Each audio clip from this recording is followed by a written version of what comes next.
show. Always Irish show. Always Irish show. Sometimes it's good to just yell about football. What are you doing? Don't do this to me, Harry. The Ohio State. It's Ohio State. What do you mean, the? It's a poison. I almost stroked out and died over it. I'm glad to be at the party. I'm mad we're this late. You ain't a captain of nothing but a sinking ship. That helps the defense without them even doing a damn thing. Doing a damn thing.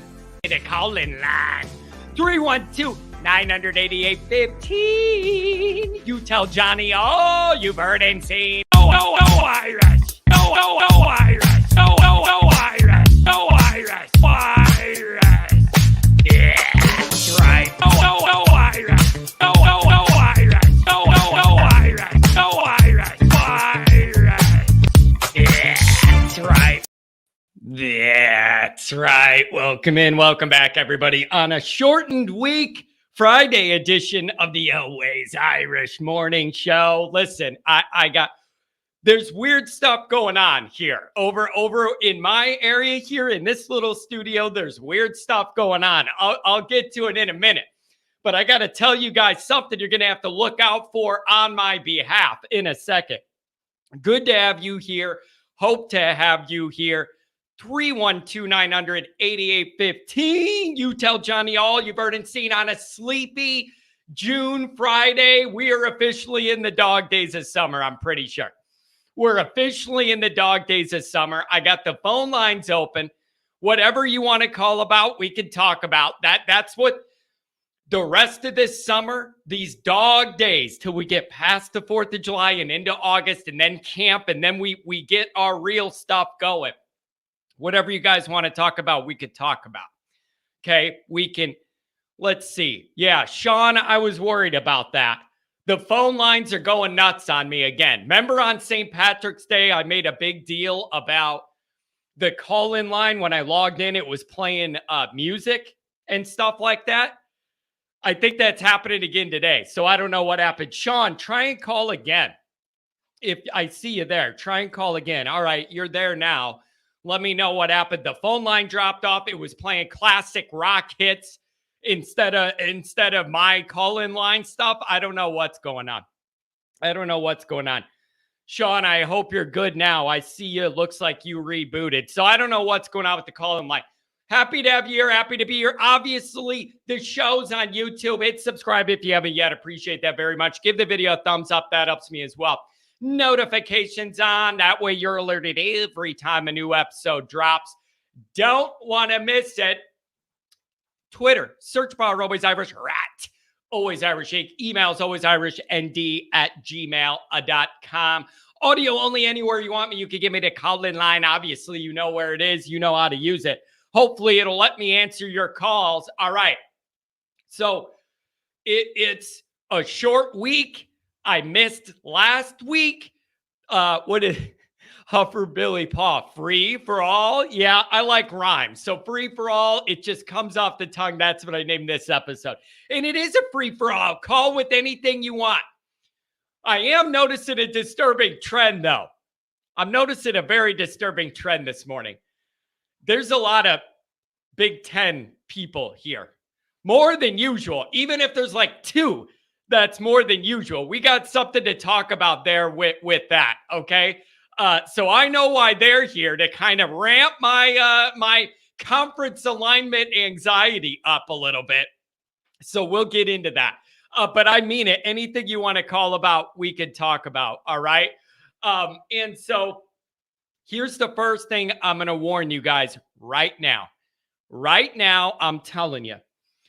If you see me looking around this studio weird during this show, or you see my eyes wandering, no, I did not take a bunch of drugs before the 9 a.m. show. Let me explain to you what's going on over here, what happened, okay? I don't like this. I don't like it at all. Here's the deal. Yesterday, I'm like, okay, it's nice and hot out. Perfect day to do some lawn work, hedge trimming, pulling weeds, all around the house, all of that stuff, okay? So I'm doing that.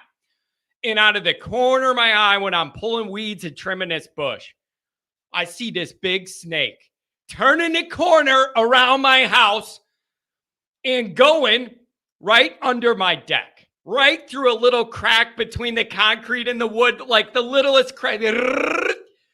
There goes this big snake. I'm in Illinois. I know I'm not in the Everglades. But when I'm saying a big snake, something, if I held it up, it's as tall as me. That's a big snake to me, and I don't like it. Here's the problem. Where this deck is positioned in my house, it's right above this studio. I got the opening for the sump pump room, and all this stuff is right here. I don't like me no snakes. All right? Here's the deal. I advise this in your life, okay? Don't trust anything without legs. That's how I go through life. I don't trust nothing without legs. You can't trust anything without legs because you don't know how far away from it you have to be to not get bit or stung or whatever. Yeah, they kill rats. I get that, but rats don't creep me. I don't have rats in my house, by the way, or in my neighborhood, I don't think. But I don't like this. So where this thing turned the corner under my deck is positioned right above this room. It's right here. I don't trust it. I got that sump pump opening, everything else. They're like going to the outside right here. I don't like it. So if you see me looking around, no, I'm not like zoning out on you. I'm checking for this anaconda's nest to come out into the basement here. I don't like it. I don't like having that worry. I don't think we have rattlesnakes here. If you're in Arizona, you do. I don't like that. All right? So I'm just telling you, if you see me looking around, that's probably why. All right? That's probably why. All right, I'm going to take a call first up to test the lines because they're acting goofy. So I don't know what's going on. The service was acting weird this morning when I logged in. I just want to test this. But if you see me looking around, that's what it is, okay? I don't trust it. I don't like it. I don't like these phone lines so far. Let's try it. I bet you it's going to make me mad. 937, do I got you? Hello? All right. This thing is doing the same thing it did over St. Patrick's Day. I don't know what happened. I'll try it again in a minute, but it's doing the same thing. There's something wrong with that line. Just like St. Patrick's Day, it was making up. Yeah, you can hear him, but the problem is, Pat, he can't hear me. That's the issue. All right, we're going to get through some chats, and then I will re-up that phone line and see what's up. But I knew something was going on. First thing this morning, it was acting weird. Don't like it. Don't approve of that. I need a refund or something on this action. Unbelievable. I'll try and dial it up again in a minute here, but it's going to take a second, and I don't want to kill everybody's time here. All right, let's look at some of these chats. There's some really interesting stuff here. People hit on some really key points. Let's take a look at these. Good morning, Always Irish Nation. 12 Saturdays left before opening weekend. So close, yet so far. I'm hoping it flies by the rest of the summer. We just got to get to 4th of July. This June, if there ain't a bunch of big, recruiting action, June's a slog, man. At least 4th of July, you see the light at the end of the tunnel. June's a tough one. Unless you got a bunch of recruiting going on, June's tough. So hopefully we get a lot of that. Yeah, this is the reason I think a lot of Big Ten folks are with us today. How about the news of ND joining the Association of American Universities? Sounds more and more like a pathway to the Big Ten is getting paved right before our eyes. Wild times, rest in peace to independence. I don't know, but I got a feeling that's why I got more Big Ten people in here than I usually do, is to probably give us a hard time about that. I don't know what to make of it.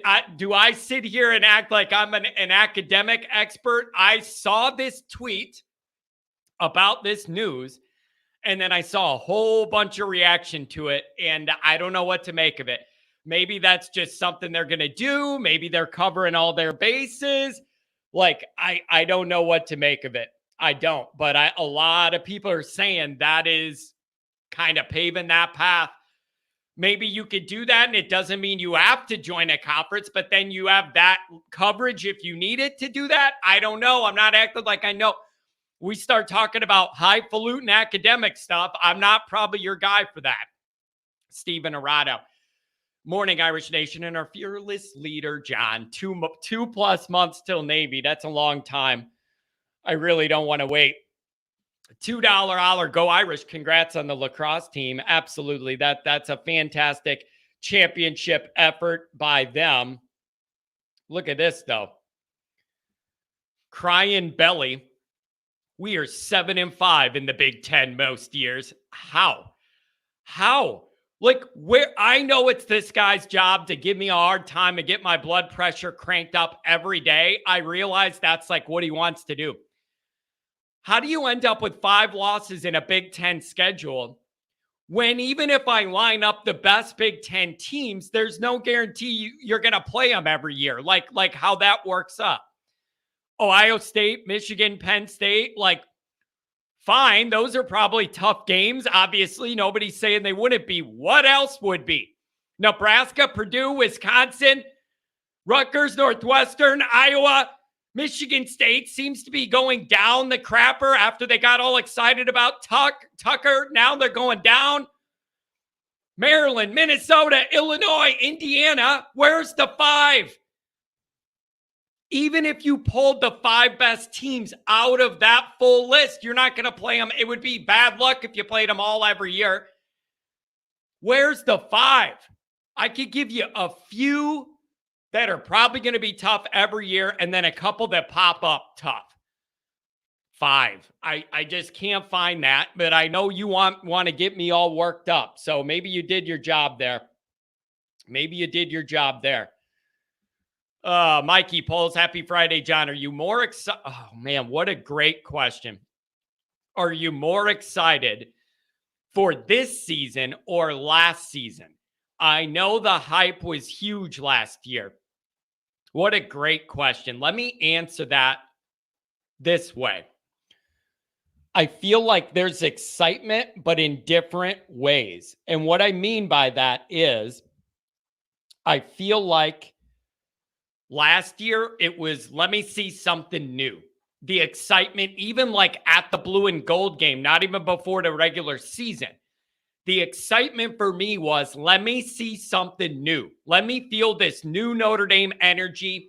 Let me see Marcus's personality as the head guy, like with a clean regime change and all that. Let me see that. However, I realized while I'm looking for that energy and a new vibe and all that, I realized that roster was really flawed and we had a lot of areas that were going to hold us back, and that made it really tough. I was excited to see the new vibe and the new energy and what was different, and to see the recruiting change and all. Like, I was excited for that.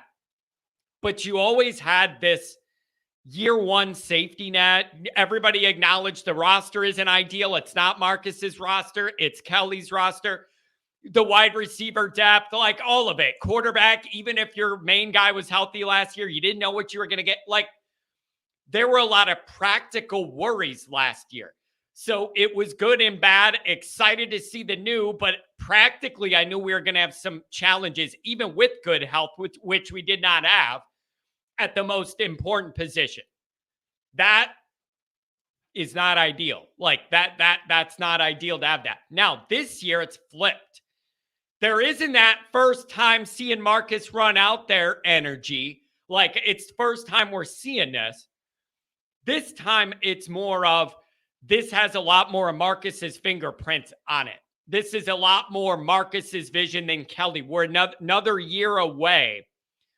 So it's a similar level of excitement for me, but just for a different reason. I'm excited to see Marcus have more of his vision out there on the field now. That's what I'm excited for, is to see that. And so it's a similar excitement level, but for a different reason. Like, I say it all the time. Every day Marcus gets another day removed from Kelly, there should be more pressure put on Marcus. And the more and more you get away from that, you can't say, oh, he's stuck with what Kelly had, or Kelly did or didn't do. Every day we get another day further from that, that becomes less of a talking point. So really, really interesting question. And it's just changing. What I'm looking at's changing. Last year, I was just excited to see a new guy out there that wasn't Kelly and had this guy's energy. Look at this, Nick Dean. Look at Nick. When we join the Big Ten, we will be dominant. We will have easy Michigan schedules. It really is bad. It astounds me that they allow that schedule. It is so weak. I mean, they're going to really have to sleepwalk early to catch a loss or two. Like, they just play nobody that first 2 months that should beat them. It's just, and I get it that Michigan people will say, well, okay, our non-conference, we have control of that. We don't have control over the rest of these Big Ten teams if they're good or not. I understand that. It's just, I can't believe the lack of quality games they have leading up to Penn State the second week in November. It's just a joke. $5 holler from Paul Conley. Thank you, John the Great.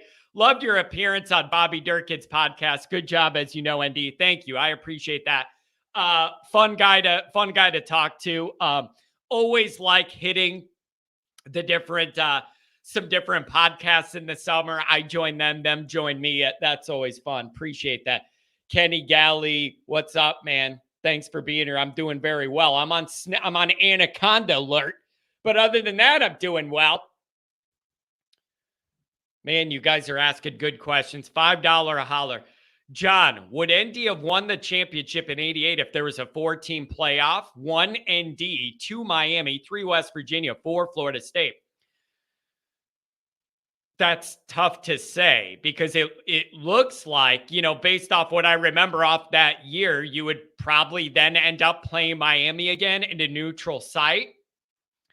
And then you got to beat them again. And we know what a monumental task that was the first time.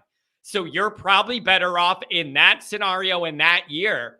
You got him in the regular season. You got him out of the way. You don't have to face a team with that loaded, jacked roster again. It would probably be in your advantage to have it the way it was, where you win those games, you get in the championship, you just got to win one more. I don't think you would have wanted to face that Miami team again in a neutral site. So it would have been, sure, they could have done it. It would have been a lot harder. You get in the tip ball, pick six again, like all the stuff that happened. Are you getting it again? I don't know. So, man, that's an interesting question. And luckily, old Lou doesn't have to worry about it. He got that championship and nobody could take it from him. Andrew Gilmore, John, do you care? Maybe he's saying that the Pac-12 is looking like it's going to fold. I read Colorado may leave before the TV deal gets announced, further devaluing the deal. I don't know. I don't know what's rumor and what's reality anymore with any of this stuff with the conferences. I don't know. I don't get it. I don't know. I don't understand. It's all these rumors. Every day I hear, oh, this team's going to go do this, and there's a bunch of tweets about it, and this team's going to go do that, and there's a bunch of tweets about it. I don't know what's real or not anymore because none of us are in the meetings that you got to be in at those levels to be able to understand it. So I don't know. It's wild to me. Look at this. See, this is kind of what I'm talking about. Jackie Brown, welcome to the AAU, Irish buddy. See, the Big Ten people are starting to follow me. They're starting to follow me. I don't know about this. Brian Denbo, what kind of influence does this AAU distinction have on conference alignment with ND? There's got to be some benefit to it of that. If you want to do something later on, you're covered because you're in that and you're allowed to. I don't know what that means to be in that group. Somebody with an academic brain, tell me what that means to have that distinction. Oh, always Irish senior. Good to see you here, Rudy. Good to have you here, Rudy. Mark with glasses. White Sox ain't won a game since Freeman was on the mound, and now I'm worried he got that Chicago stink on him.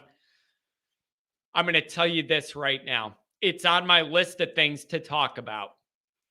My White Sox, I talk all the time about how they exist to make my life miserable every day and how the fans care more than ownership and how much I hate that. I talk about that every single day and I live it every day in baseball season. 162 pieces of misery a year. All right.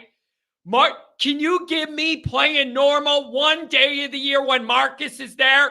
No, you can't. You give up a dozen runs. That's what you did when my guy was in the building. You gave up a 12 spot at home. You couldn't hold it together like a professional operation the one day my guy and all of our staff is there. No, they gave up a dozen runs. This isn't Little League. You're not supposed to give up 12. They gave up a dozen runs, and I can't believe it. Here's what I'm going to say, though. I know there were clips of this that went, out on social media. Notre Dame's Twitter account posted stuff about it. And they highlighted little clips of the interview that Marcus did in the booth with Steve Stone and Jason Benetti, two of the pros of announcing. You want to talk about good booths, how I complain about Notre Dame's booth? That's a high-quality booth the White Sox have. It's better than anything they have on the field with Steve Stone and Benetti. And you'll know Benetti, he does a lot of football, a lot of basketball. That guy's all over. Here's what I wanted to highlight, though. Because the Sox are my local team, I get that full local broadcast. So I didn't just have to see the clips on Twitter. I was able to see the full thing. So they get done interviewing Marcus and he leaves. They bring him in the booth. You throw out the first pitch. Then they interview you for a half an inning in the booth.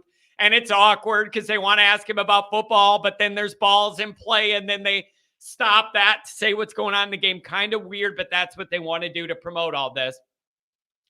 They get done with that and Marcus leaves. And then they come back after the commercial for the bottom of the inning. And those guys were both just saying how genuine Marcus comes off. And just that you could tell that he believes everything he's saying. He's passionate about what he's doing. He loves the message he's doing. He loves Notre Dame. Those guys couldn't sing his praises enough, being like, man, this guy loves what he's doing. Steve Stone was sitting there saying, he's going, I can understand a young guy wanting to play for this guy. And with recruiting, he's got to be great.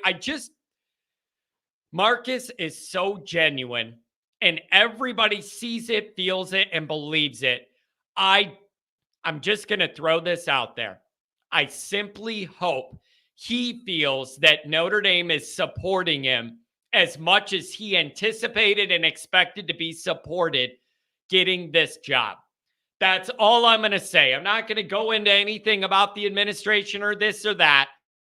I'm going to leave it that simple. I just hope that he feels behind closed doors he's getting all the support that he thinks he needs and deserves. Finding a head coach this genuine these days is hard. And you got one at Notre Dame, a genuine guy that loves the kids, loves the mission. He's not BSing you every time he talks.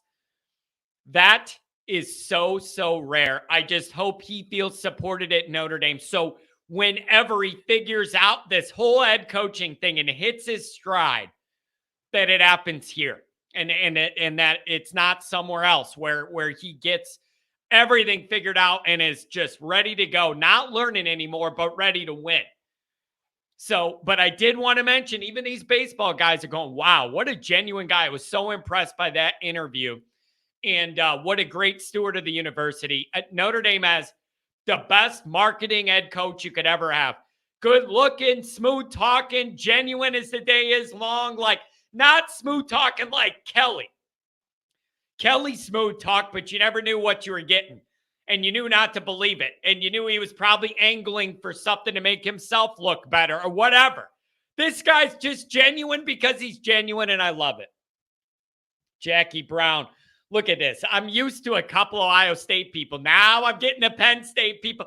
This show's getting awful Big Ten-y, and I don't know if I like it. Awful Big Ten-y. What's going on? It was a soft requirement for the Big Ten, but I think everybody realized Notre Dame was going to be the exception. Apparently not. Apparently not, Jackie Brown, because Notre Dame went and joined whatever that is, too, the AAU, whatever. My brother, good morning to you, Andrew. We'll be there in a couple weeks. Going to meet my nephew for the first time, see what's up with little Johnny. We'll see what's up with him. Here we go. We're getting the Big Ten here, the Ohio podcast. Only 23 days until John Kennedy joins us on the Ohio podcast. It will be must-see TV on YouTube. I think I did tell the guy, I said, I'll join you, but you're going to have to hit me up closer to it to remind me when my day is. So I'm glad he's doing that, but I remembered it, and we'll hammer out some details. That'll be fun. Just don't have Bucknut on opposite me, and then we have to debate or something. I don't feel like going down that path. Oh, man. Mark with glasses. Is this an Ohio State podcast? I didn't think so. But here's the other thing. It's going to get a lot more Ohio State-y around here once we get in the year. Like last year, it was wild because it was week 1. So that whole August run-up, we had a bunch of Ohio State people in the mix because it was the first game. It'll be a little different this year. Oh, I know what I wanted to mention as far as first games go.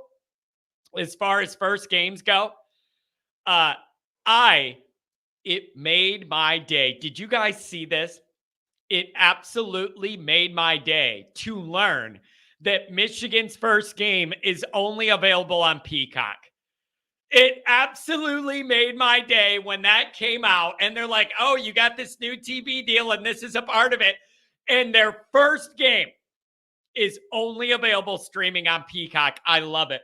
All the Michigan people are mad. They're saying all the stuff I said. This is below us. Why do we have to do this streaming thing? It's the first game. How can you make people go do a streaming thing on the first game? All of that. I love it. And then the Michigan people are like, who are you to give us a hard time about this happening? You're in the same boat. That's my exact point. If I'm going to be mad about it, I want them to be mad about it. And at least it's not just me. So now that I have a group of people I don't like that are also mad about it, dealing with this, it makes me happy. You could say, John, that's a little immature. I don't care what you say. I love it. And I was chuckling, reading all of their reactions and how much they hate this. It was absolutely beautiful. I love it. I absolutely love it. Oh my gosh, it's beautiful. They're all mad. It's the first game. How many of them aren't going to know and try and find it on TV? And it's the first game of the year too. It's beautiful. I actually think they should make every Michigan game streaming only until November because there's no games worth watching. Make them all streaming till November. They don't play nobody.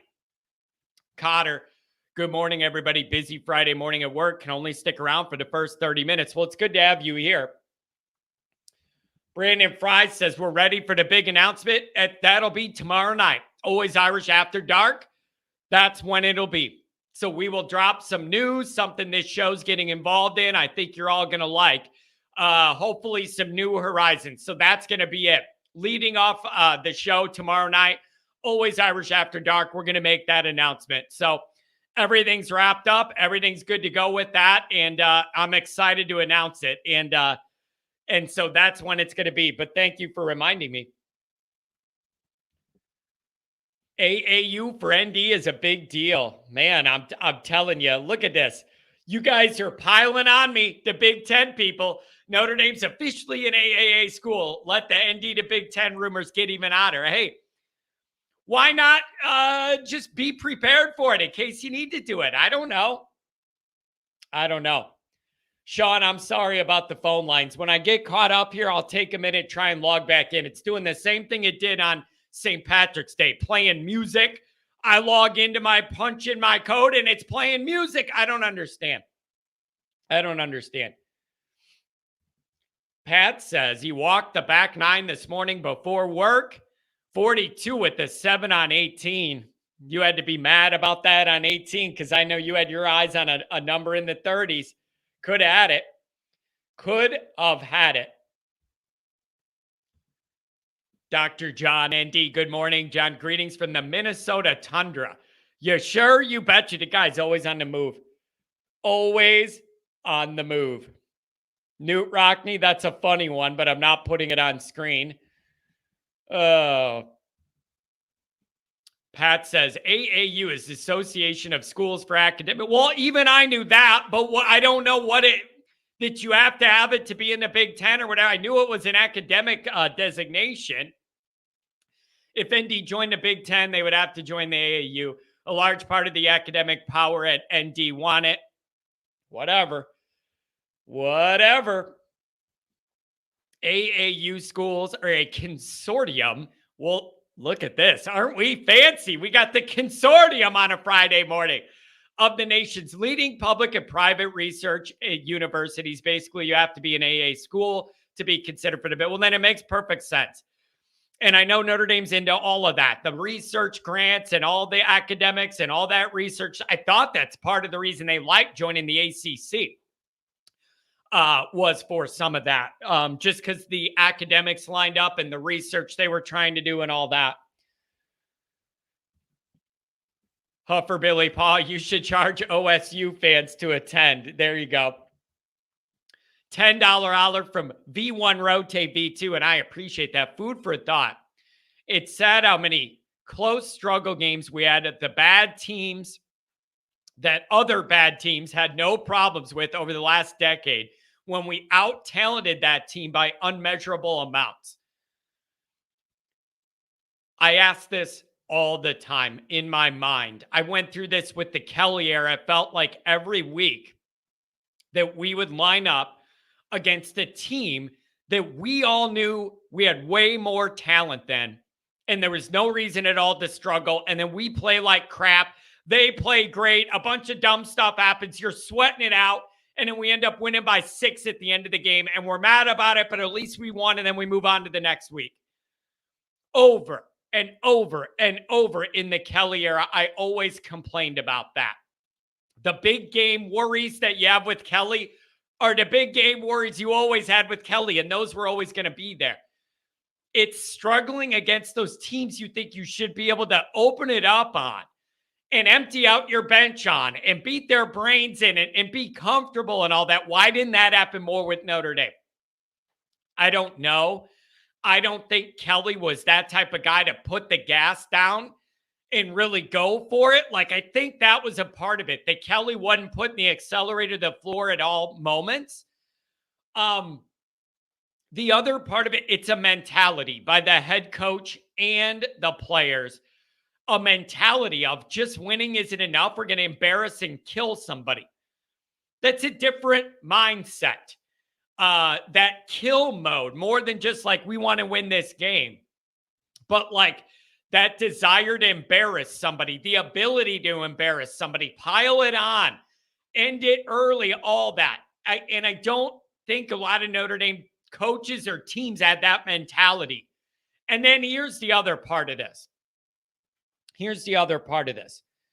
Is how much credence do you all give to the notion that every game that Notre Dame plays against one of these lower level teams or teams that are not thought of at the top echelon or brand name teams, how many of them, this is their Super Bowl?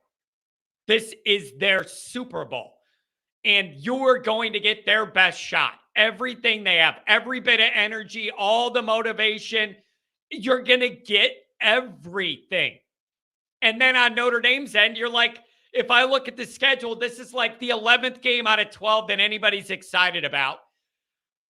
Everybody's out to get Notre Dame. Like, how do you expect our guys to manufacture that energy that just naturally isn't there? It's easy to say you only have 12 games. You got to be there to play everyone ready. You got to be ready to go every week and all. That is easy to say, but human emotions are real. You can't manufacture a vibe that isn't there. All right? Like, Ohio State coming to our place is a vibe. It has its own vibe for its own reasons. Central Michigan coming to our place does not have that. You can't make up the vibes. They're just not all going to be the same. A vibe is a vibe, and it's real and it's a feel. You can't manufacture a game to be bigger than it is. But you got to know your guys are ready for that moment anyways. Tamp down the little guys trying to rise up on you and then roll over them with the talent or whatever. So you got to find a way to navigate that. But I do think it's an important step if Notre Dame ever wants to get real serious about playoff winning and like winning a string of games in the playoff and all that. I think that mentality is important. It would help if you laid it on a bunch of the teams you play.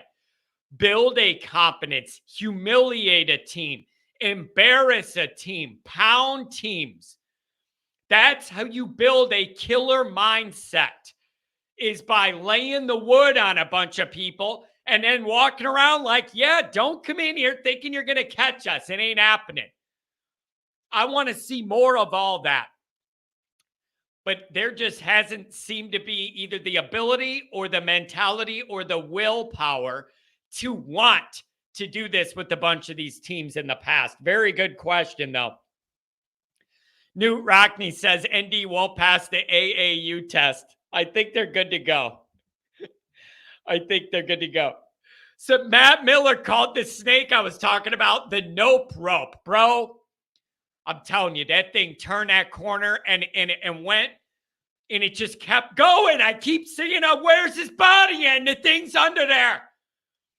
I feel like a crocodile hunter or something.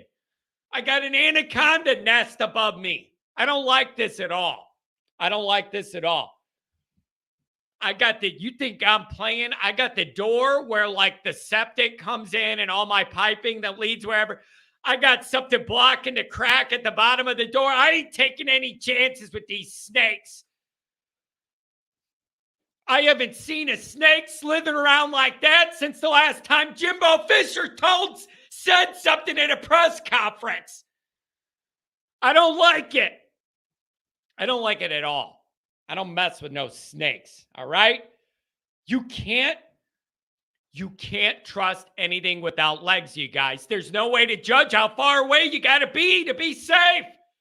There's no way. You can't trust a snake. It's like, oh, they're just laying there, sitting there getting some sun or whatever. And then it's like, oh, well, let's take a look at it. Let's get up close. You have no idea with something without legs how far away you got to be safe. I go, oh, let me take a picture of this thing. Bam, gotcha. No. If I'm lucky, it'll bite me. If I'm unlucky, the thing will tangle me up and they'll find me wrapped up in the backyard. I don't like it. I don't trust a snake. They sit around waiting for stuff to kill. They don't have legs. You can't judge how they move. How many they could jump up? Oh, how far can it strike? I don't know, but I ain't getting close enough to find out, okay? I'm not getting close enough to find out. Unbelievable, these snakes. $10 holler from Dr. John. Get those phone lines shaped up. I knew something was wrong when I logged in and it was playing classic rock again. I'll try it in a minute. Yeah, rattlesnakes are no joke. That's an Arizona guy. I don't have that problem here with the rattlesnakes. Oh, man. I don't care what you guys tell me about what a snake helps eating around the yard or whatever. I don't care. I don't like snakes. I don't like snakes, okay? Huffer Billy, look at this. Huffer Billy, Big Ten snakes trying to get John. They're all over. I got to keep my head on a swivel for the Big Ten snakes. They're coming in here. Oh, man. It said, John, I heard the beep, but I could not hear you. Yeah, something's messed up. If you guys want to give me a minute, I'll try and reboot the whole thing. It's just not the most entertaining product when I'm dialing on my phone doing all that while I'm trying to entertain you. Oh, man. Look at Matt Miller helping out. John, Matt here from Technical Support. Are you sure the lines are plugged in? Perhaps you should power cycle the lines. Perhaps unhook them and blow in the ends and reconnect. What is this? The original Nintendo where you blow in the cartridge? Does anybody remember that? I used to literally blow in that cartridge. It made a difference. Made a difference. Yep, I will work on the phone lines for you guys. I'm sorry. Yeah, it's a wind tunnel. I know something's not connecting. I'm disappointed about it too. Crying Belly. Creative name, comments lame. I like that. I like the rhyming, John. I'm a big fan of rhyming. Crying Belly, USC, Michigan, Wisconsin, OSU, Penn State, Minnesota, all bigger brands than us. Yeah, I know everybody tunes in to see Minnesota play on a national stage. Every time Minnesota's on TV, it's a national event, and people from all different countries and then states within our own, they're flipping through the TV channels just begging to find themselves the Minnesota football game. That's exactly what's happening. How could I forget? Huffer Billy Pod, this year will be a great one for college football overall. Here's what I'll say about it. I cannot think of a year with this much big picture narratives all across the country, all that are super intriguing to everybody. Like you usually have like a big storyline with a team or like a conference or whatever. I feel like there's huge storylines everybody has to care about. What happens with these conferences and them moving around and whatever's going to happen with that, I want to know. The SEC has never intrigued me more. In the SEC now, I got Kelly doing his thing, and then I got Reese and Buckner doing their thing. That could not be more interesting. All the talk at the Big Ten and Notre Dame and what that TV deal looks like, and I want to see the NBC product, but with teams other than Notre Dame and get a feel for that for a different viewpoint.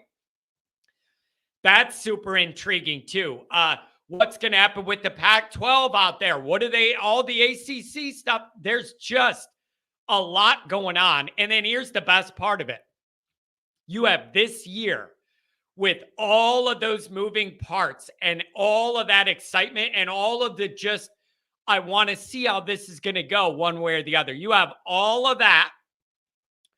And then guess what's going to happen? We're going to get the answers this year, and then everything's going to change. We enter the new playoff era, and then it's a whole new world there too. So we are entering such an interesting time in college football. It's amazing. So we are going to have all of that stuff going on. And then next year, it's just a totally new wild thing. None of us have ever seen anything like. It's going to be so intriguing. And that last, think about how wild the ramp up to the playoff is with 4 teams. You get to 12. All of those fan bases are going to want to convince themselves they have a chance to be in it to win it. It's going to be excitement. The media buildup for all of these games, it is going to be wild. You're going to have 12 fan bases convinced that they're in the mix for a title. That's going to be wild. That is going to be wild. Yeah, I know. Pat's making fun of me. Look at this.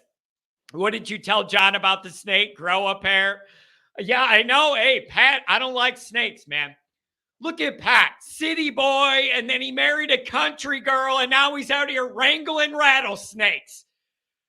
Jeez, Pat, unbelievable. He was the city boy my whole life, married a country girl, and now Pat's telling me what's he going to skin a rattlesnake for dinner or what? Make some boots? You going to make some boots out of the snake under my deck? Oh, man. Yep, it's going to be a great year for college football for sure. I'm so interested. Crying Belly, yeah, we saw something new, losing to Stanford and Marshall. I should have expected that. I don't know what you want me to say about those. They were really, really bad. They were total no-shows. They were total embarrassments.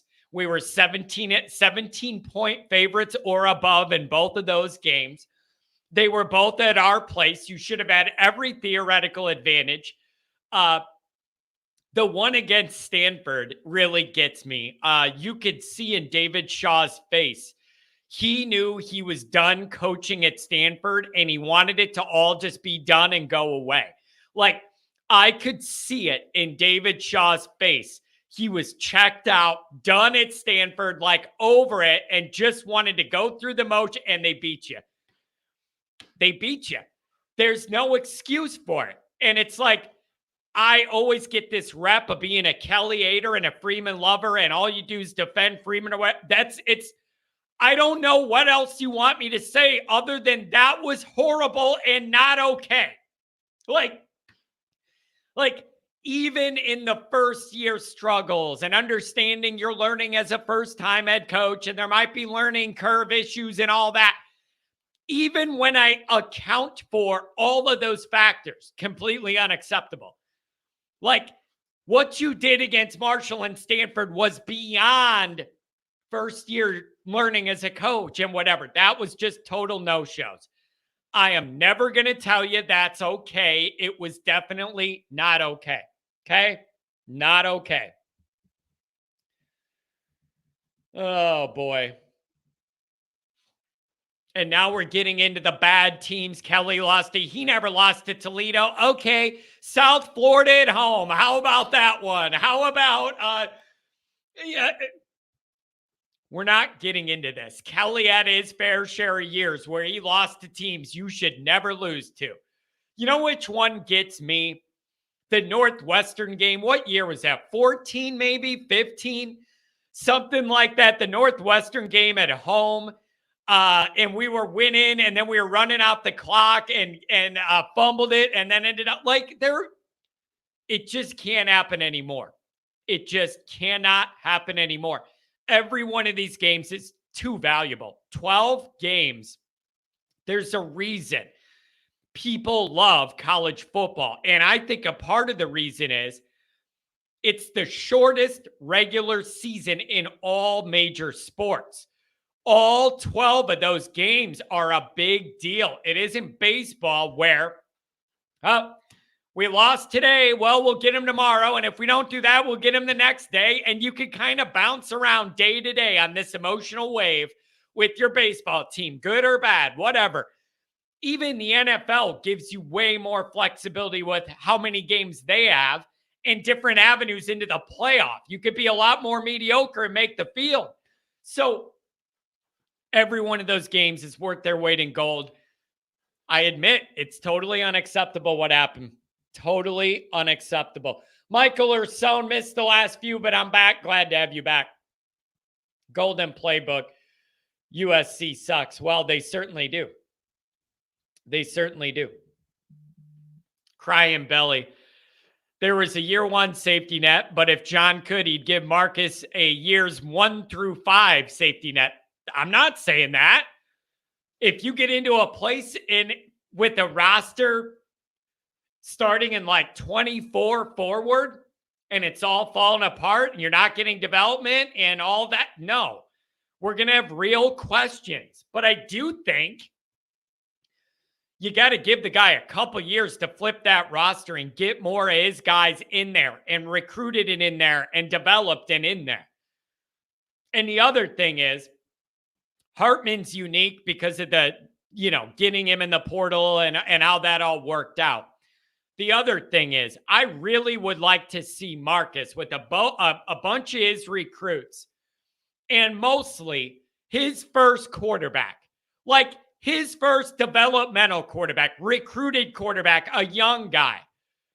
I'm very, very interested to see that. And I think Gaduli, the new quarterback coach, could do a good job of bringing that guy along and maybe getting some more development early out of guys than we saw at Notre Dame. That was a problem pretty much Kelly's entire time with quarterbacks and development. I bring up all the time that nobody should forget. Every one of those starting quarterbacks Kelly had, the longer they started, the numbers got worse.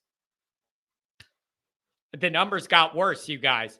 Ian Book, year 1 to year 2, like Golson, Wimba, whatever you want to call on, the numbers got worse. What does that indicate to you? Where the more experience a quarterback has under your wing in your operation, they get worse. And maybe you could say, don't blame the quarterback, but what was around him was worse the next year because other guys graduated or left or whatever. Fine. Whatever the reason is, the reason's going to be. But the fact remains, every one of those guys' statistics went down the longer they were around. That is not cool, man. Like, that is the ultimate indictment to me.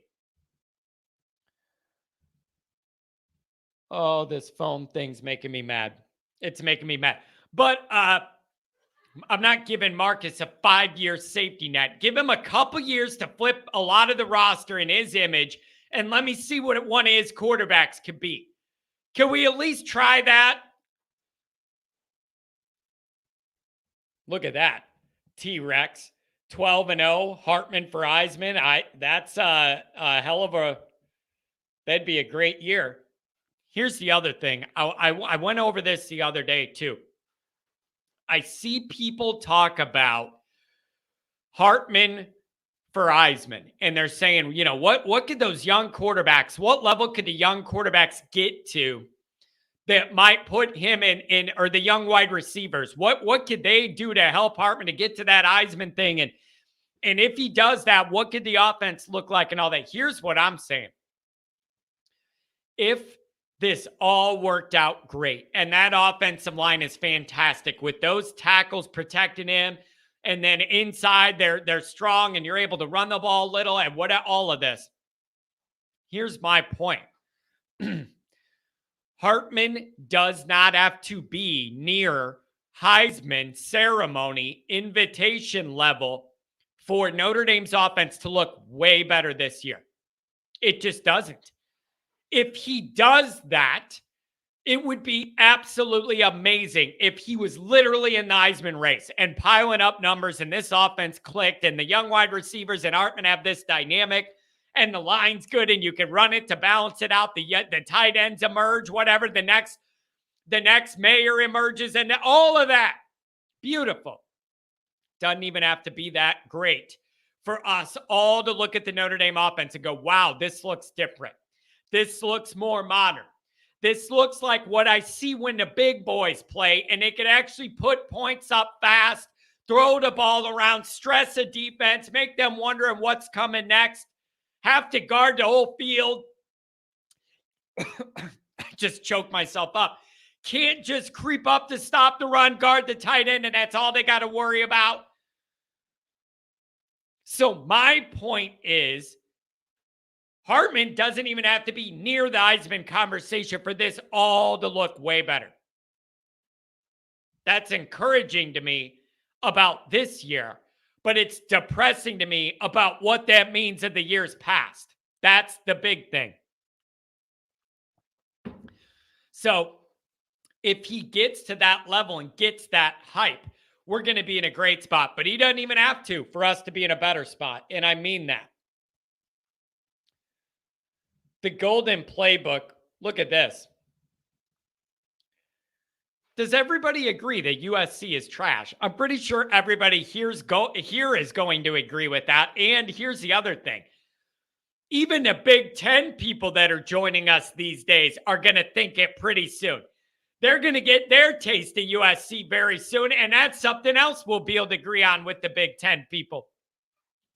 They're not going to like them either. And they're not going to like the way that they just go take their Hollywood money and buy the best team money could buy and then act like they care about USC.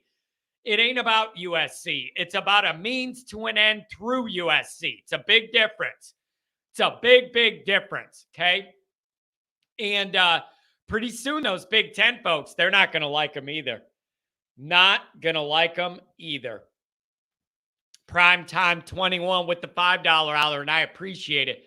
Morning, John. Orange County, California ND fan here and coach high school football. We have 2 former USC players on our staff, and it makes me want to beat SC bad. Telling you, man, it is my number one Notre Dame existential schedule priority is having leverage over that game. It is too important to our history, too important to what made us what we became. It's just a battle of values. That's what it is. It isn't even about the football to me. It's about everything. It's not just a gridiron thing. It's about how you live, what you value, how you operate. We just have totally different value structures, and it's a priority to me that theirs doesn't emerge victorious. And it did last year, and I hate it. And people want to say, John, you protect Marcus. That's your guy. You don't get to go 0-2 again. You don't get to start out 0-2 against USC. You don't. I love Marcus, but that is a dangerous, dangerous start to being a Notre Dame coach, is having that. So that is brutal. Absolutely brutal to even think about. I don't like it. I don't like it. Let's see. What do we got? Michigan doesn't play anybody. Yeah, we all know that. We all know that. Scott is heading to Alabama. That's a new one. I've heard Miami a lot lately. I didn't know about that. Uh-oh, here we go. Let the debate rage on. Freeman factor 574. We have a shaky roster because of Kelly's bad recruiting. That's the dirty little secret nobody wants to acknowledge. And when I say it, then I get, John, Freeman got handed a 10-win team, at least when Kelly left or whatever. And that doesn't really make sense to me to a large extent, because even if you looked at the success of the overall team the year before Freeman took over, all of those players weren't coming back.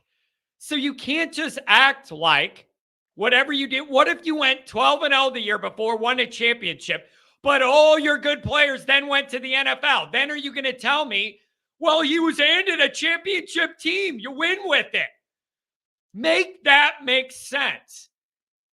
Think of it that way. That's what people are saying to me, is because Kelly had a solid year that last year, even though he couldn't handle Cincinnati at home.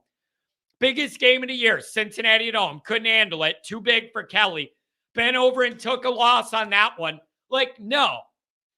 So even if you wanted to do this and go, this team won a championship last year and the new guy was handed a championship team, what about all the guys that left the team after that and went to the NFL or transferred or whatever?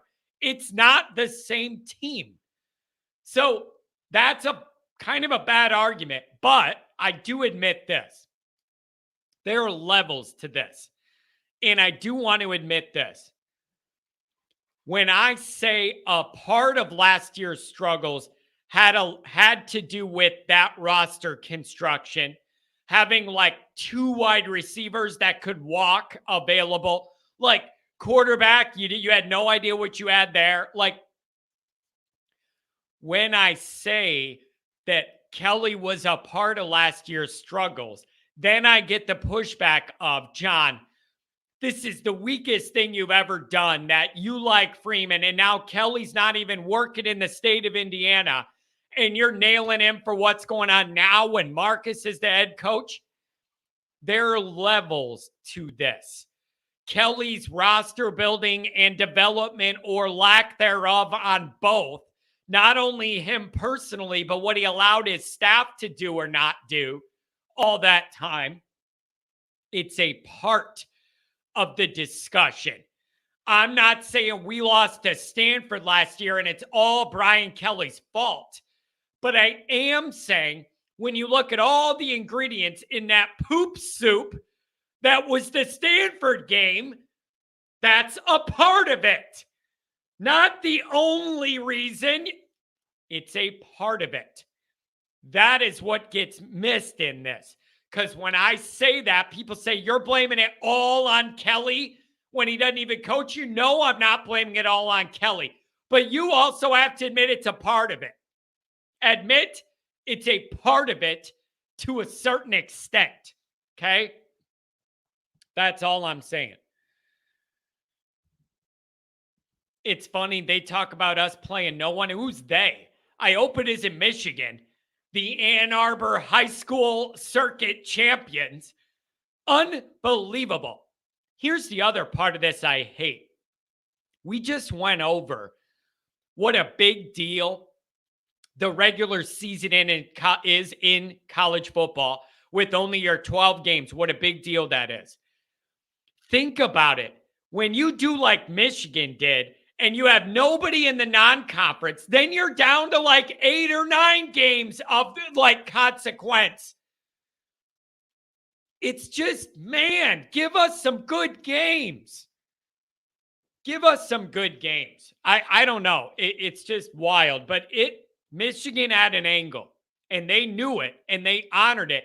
They had some interesting non-conference Power 5 games scheduled, and they backed out of those contracts.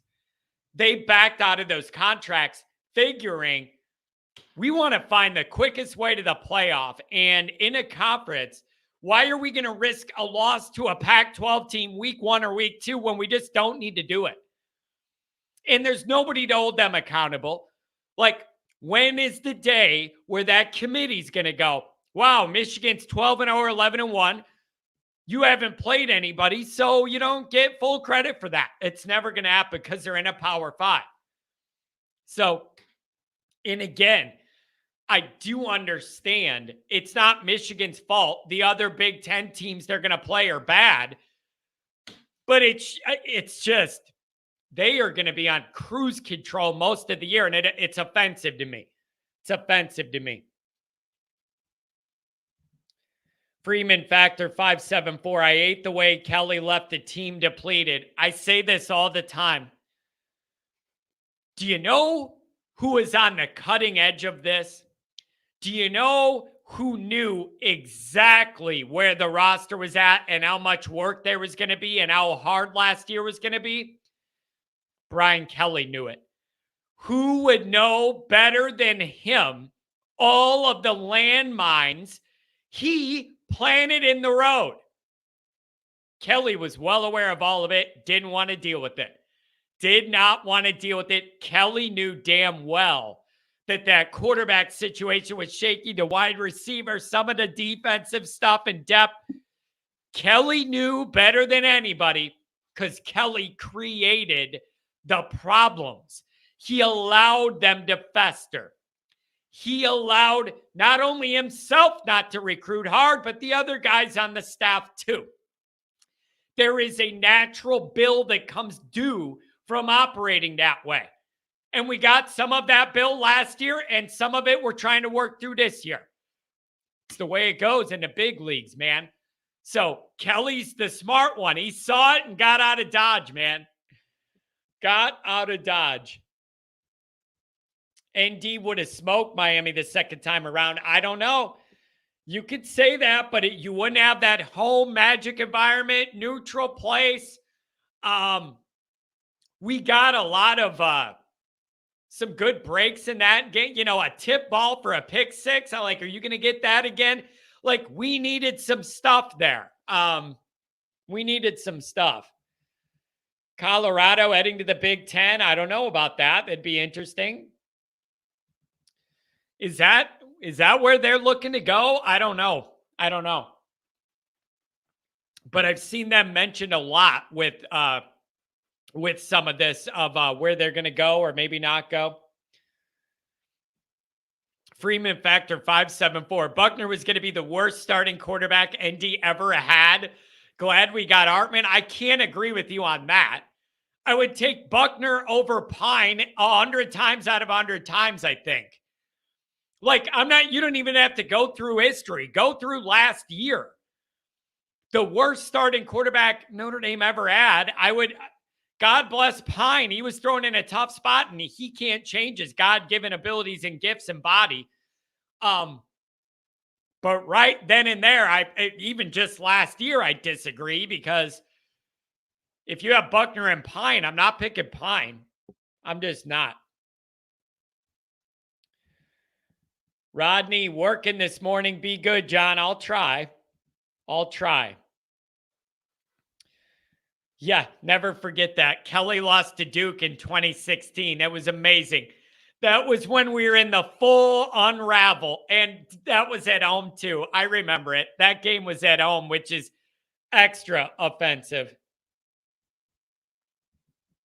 The Sunset Kid. John, I've heard several teams are wanting to leave the ACC. Have you heard anything on this? Yeah, I've heard a lot of them want to.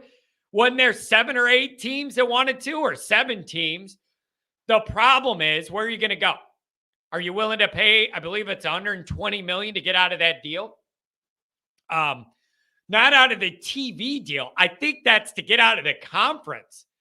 I saw that $120 million deal, but then it's a matter of, do all those teams have a home? Where are you going to go? I don't know.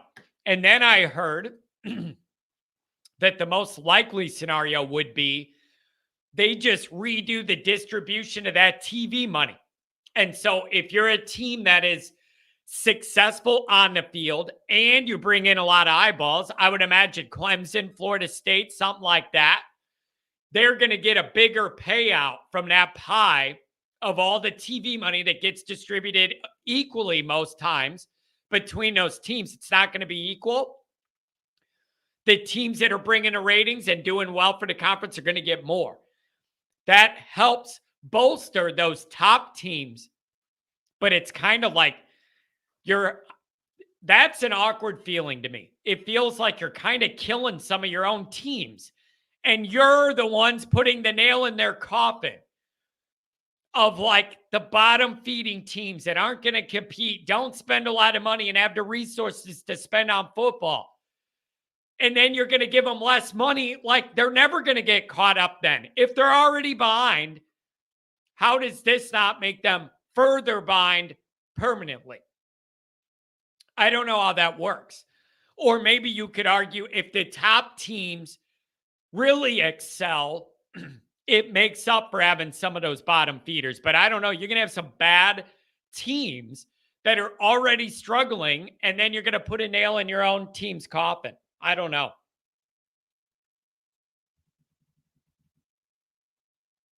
Crying. You're killing me. Hartman has a puny arm and is severely undersized. Not sure what the staff is thinking, getting a QB that can't see over the line. Dude. Just look at his numbers. Look at all that he's accomplished. All right? It's going to be better than anything we were going to have here. And you could tell me that that's a low bar and you don't like it. And I could say you're entitled to that opinion. But the bar is the bar. It's the one we've been drinking at. All right? So what comes next? Are you going to say CJ Carr's not any good too? Like, I don't know where it ever ends here. But it's a little bit like beggars can't be choosers here. We've been complaining about Notre Dame quarterbacks and not having a real-life passing game forever. Now you found a guy that could probably give you that, is going to give you that if he's healthy. He does basic stuff well. He does basic stuff well. And I got news for you, Notre Dame fans. We have not had a quarterback that could even just do that recently. Make appropriate reads, scan the field, put the ball where you need it, have the right internal clock to not panic and know how much time you have to do stuff.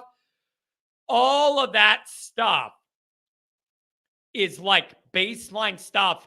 A quarterback at a school like Notre Dame, that is like stuff you shouldn't even have to applaud because they already have it. We don't have it. It's a big deal for us. Just to have a guy who could calmly make progressions and reads know the timing, know the blocking structure, know what the defense is doing, know where the blitz is coming from, be able to scan, make your read 1, 2, 3, 4, and then come back, and then know when you have to get rid of the ball. Putting it in these certain spots. That to me is just like baseline good quarterback play. We ain't used to that. We are not used to that at all. Even just having that is going to be a big benefit. It's going to be a big benefit. Golden Playbook, I went over this as well. Freeman can't start 0-2 against USC. I know. I've been yelling about it too. But here's the problem. I'm saying Freeman can't start out 0-2 against USC. What's going to happen if he starts out 0-2 against USC? Like, that's the thing. Like, I'm saying it can't happen. Even if it does happen, then what? I'm just going to be really mad. It's not going to change. I don't think if he goes 0-2 against USC that people are saying he's on the hot seat. It depends on what the rest of the year looks like and all that. I'm just saying, me personally, any Notre Dame coach starting out 0-2 against them, it's just dangerous. It's dangerous. When you look at the way we've owned that rivalry, I say it all the time. The only reason Kelly lasted at Notre Dame as long as he did is because USC was in the dumpster his entire tenure. That saved Kelly and made his run at Notre Dame a thing. Without that, Kelly would not have been here as long as he was. He got the full benefit of them being down pretty much his entire run. His entire run. Look at the way people didn't like Kelly already at Notre Dame. Imagine if he was losing to USC every other year, half the time even. Imagine that. You already had people who felt a certain way about Bryant. Imagine if he wasn't beating USC. He would have been long gone. Who knows where, but long gone out of here.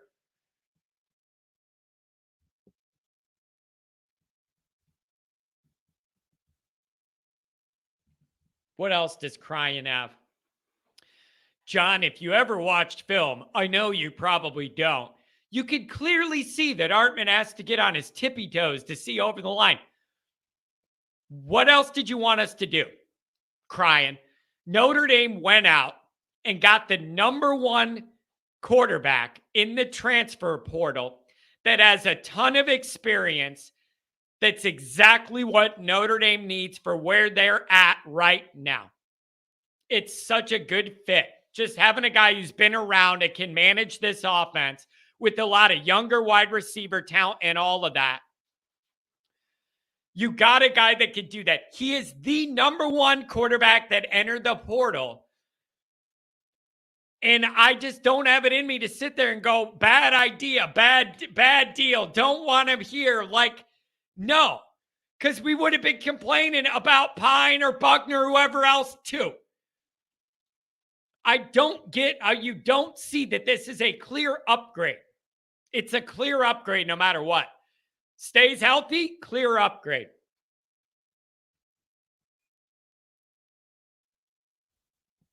People talking about the ACC. The Golden Playbook. I think Hartman's going to do great things for us this season. We will win games, I think. I hope we win games. Here's what I really think, and this is very depressing. It's actually quite sad to say, you guys, but I mean it. I think the bar is so low of what Notre Dame fans expect to see out of our quarterbacks. It is such a low bar, passing the ball especially. I don't even think we know that what we're going to see, how much better it is, because we're so used to seeing it be such a struggle to even throw the ball at all or do much of anything down the field. I just think this is going to be an improvement no matter what. Doesn't have to be at Heisman level to be an improvement a lot. So I don't know. There was a guy named Drew Brees played on his tippy toes, and another guy, Russell Wilson. They were pretty good. I'm just saying, I don't know. It seems crazy to me, absolutely crazy to me, that any Notre Dame fan could sit there, look at our recent passing numbers, then look at Hartman's resume and go, yeah, I don't want this. I'm not interested in seeing what that could be. It could improve our operation. Like, there's no way. There's just no way. You can't tell me this is going to be an improvement. And the other thing that makes no sense is, what did you have if you didn't have Hartman? Then what? Then you have Buckner and you're praying he doesn't get injured or fall down the stairs again. And then, oh, by the way, you also don't know if he's good or not. Nobody still knows what you could get out of Buckner with a full year of running around out there. Nobody's seen it. You want to go into a whole nother year next year with that question mark of health, and you don't know how good he is, even if he is healthy. Some of this is, some of you are never going to be happy with anything at all. You're not going to be happy with anything at all. You were going to complain if it was Drew Pine. You were going to complain if it was Buckner. And you're complaining now that it's Hartman. I don't know what you want other than Caleb Williams. Other than Caleb Williams, who I put his short out yesterday. Good for him and his great life he's living. I'm happy for him. Happy for him. James Brothers says they're going to change the Big Ten to whatever, however many teams they have now. Why still call it the Big Ten? I know it is funny to me. It's like, well, it's the Big Ten, but there's not 10, and it's Pac-12, but there's 20, and then it's the Big 12, but there's 17. Like, it's funny to me. Of all the traditions in college football that we're getting rid of, we're going to keep those names, damn it. Even though they don't apply with the number, we're keeping those names. Unbelievable. Freeman factor 574 again. Can't believe Kelly left us with the crappy QB and wide receiver room and Marcus had to go out and fix it. What do you mean? I fully believe it because that's how Brian Kelly operated. What? This is the most believable Kelly thing of all time. What do you mean you can't believe it? I totally believe it. Because I was paying attention to how Kelly recruited and developed and made his staff recruit and develop or not recruit and develop. The most believable Notre Dame thing of all time is Kelly leaving us with an inappropriate roster. It's totally believable. It's totally believable because of the way that guy always operated. It's totally believable. And it's totally believable that right when he knew all the chickens were going to come home to roost on that roster, he got the hell out of town. It's peak Brian Kelly. It's peak Brian Kelly. I totally believe it because it's who this guy is. Again, this is totally illogical. Totally illogical. Here's why. Suddenly, all of our complaints about Pine not being able to see over the line or Nolan Boyd talking about Hartman, LOL. Here's why that is completely 100% illogical, that argument. The reason why is Pine is short, has those limitations, and had no elite numbers or even solid body of work that made you feel good about running him out there. It was praying you could get a first down. Hartman has a catalog of evidence that no matter how big he is or strong his arm is or tall or whatever, there's already years and years of evidence he could get the job done and put up big numbers. That is the difference. Pine and Hartman are not the same. One of them had no evidence they could get the job done, and the other has 4 or 5 years worth. Those are not the same. They're not the same. Not the same risk, not the same anything. That makes no sense. Pine could be 3 feet tall, and if he's putting up all the numbers Hartman put up the last few years, I'll deal with it. Hartman, however tall he is, has a body of work that says he was able to throw a lot of balls over or around guys. I got a body of work there that I like, that I know what I'm going to get. You didn't have any body of work with Pine. Totally bad argument. Bad argument. Pat also, he came up with a good point about Breeze. And Hartman, you say that now with his career over, nobody thought Breeze or Wilson would have been the players they became. Like at that time, yeah, that's a good point. Why does Pat have a blue wrench? Because I got him managing some of the back end of the chat because I can't keep up with everything. If anybody gets out of control, they start putting stuff in there that could get me in trouble with YouTube or risk monetization status or any of that. I need somebody to be looking out for that. And I know Pat knows what to look for on the things that'll get us in trouble here. Most people are playing nice these days, but I want to be careful. Crying, who is your team? I don't know. It might be LSU. It might be Notre Dame, but he's just mad at Notre Dame. Like, I don't blame people for being, like, permanently frustrated with Notre Dame football. I really don't. It's just, I have a little bit of positivity. Geez, like, I mean, I could see some good things happening here. It isn't all doom and gloom. Man, Pine was, geez. I'm not arguing about Hartman's height, okay? I've seen a body of work in a log of statistics that tell me he's going to be just fine. He's going to be just fine. I had none of that evidence to make it feel like it was going to be fine with the other guy, with Pine. Even with Buckner, I would not say I have a body of evidence that I feel real comfortable in. That guy's still learning as he's going. So I'm not worried about the height. The guy's already proven he could do it. If he was 5'3" and it was his first year as quarterback, I'd be sitting here in this snake den saying to you, I wonder how that's going to go. I wonder if that's an issue. Is he going to get the ball blocked back in his face 80 times? What are we doing here? But I already have the evidence to show it didn't hold the guy back. It ain't going to hold him back here. That ain't a worry I have. All the worries I do have, that how tall Hartman isn't one of them. It's just not. He's already proven he can make a lot of good passes being that size. So why is that a worry? Pine never proved he could and still can't.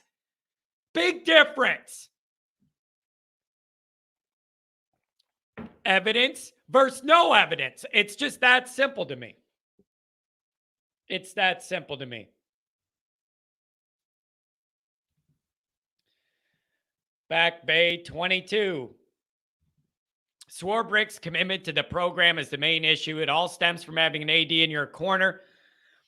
That is always a big debate. Always with all of this is the AD at Notre Dame has some say and control and power, but not ultimate. And nowhere near the amount of say and control and power other football operation ADs have. So whenever you're in a position of something happened or it didn't happen, or the offensive coordinator thing with Ludwig and what went wrong with that, what you got to understand is it's Jack, but then Jack also has to go to the boardroom and convince them here's what me and Marcus want to do, or here's what Marcus wants. Can we do it? Can we fund it? Whatever, blah, blah, blah. That's where it gets tough. So on a lot of things, if it doesn't get done or go Notre Dame's way, you are stuck sitting there going, was this Swarbrick, or was he on board, brought it to the board, and they said no, even though Jack was saying yes? That's the issue. That's the issue. And that's stuff that you never really know. That you never really know when it gets into that boardroom, whether Jack was advocating for or just saying this is what Freeman wants, but staying neutral, or what. But that's very difficult. Swarbrick does not have final say on anything. He's got to bring it all to that board, and they got to sign off on it. And the board is full of a bunch of people with a lot of money, and they just want to make more money. And I know for a fact, football winning is not a chief priority to that group. They've proven it over and over again. So I don't know.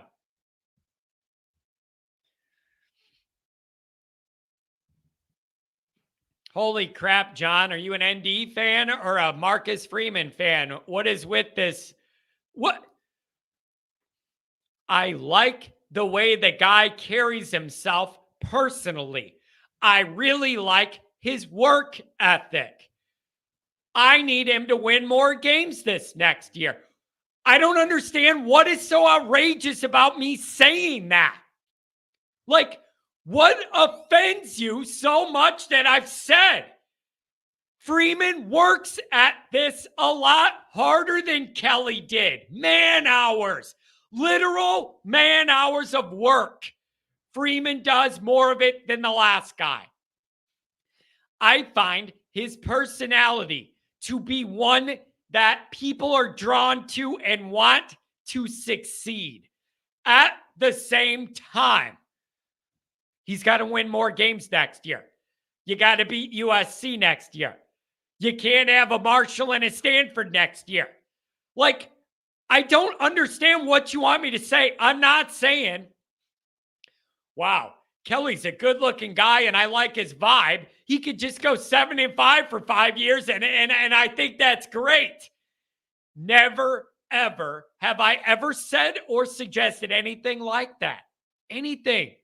Nothing like that. Everything gets stretched. That's what happens. I say one little thing and then it gets twisted the way I said it. Or you know, this happens a lot to me too. I will bring up something as a part of a bigger picture. And then it gets twisted as, John, you're saying it's all this or all that. Like the Kelly thing. That's perfect. Me complaining about the roster left and the way Kelly recruited and developed and all that. And it's like, that is a part of the reason last year didn't go fantastic. I'm not saying it's all. I'm not saying it's all. Local source says, John, thanks for the content. Happy to give it to you. Happy to give it to you. Pat says, if you think Jack isn't big on football, I don't think you're paying attention. He was hired to fix football. And there's a lot of things Jack did get accomplished and work with Kelly to get done and get more modern. I'm not arguing that. I'm not arguing that. Matt Miller, you're going to get me going early. Always Irish. Are we hanging the Big Ten Conference Championship banners in the tunnel? May as well, I guess. As long as they're behind all the championship banners we already have. Man, that's unbelievable, though. Just to think about Notre Dame being in a division and all that. It's just wild. Never in my life has my mind had to process that. It's just wild.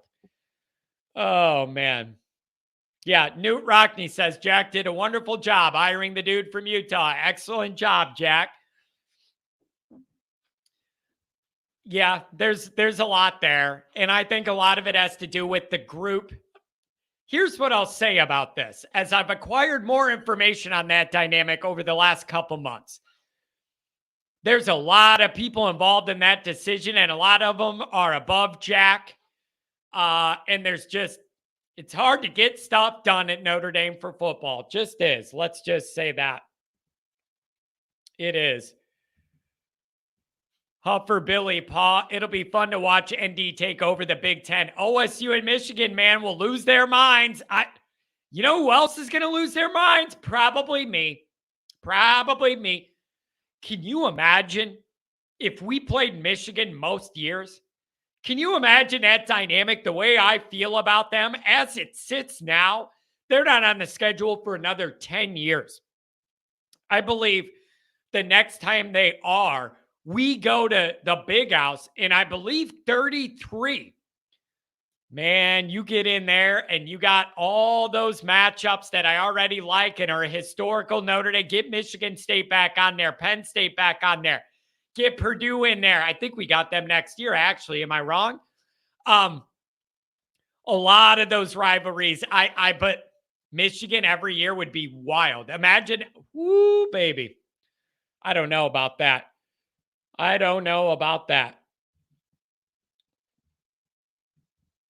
Ohio podcast again. What people don't realize is that as an AAU school, you share the research results and funding with your partner schools in order to better produce positive outcomes for medicinal purposes.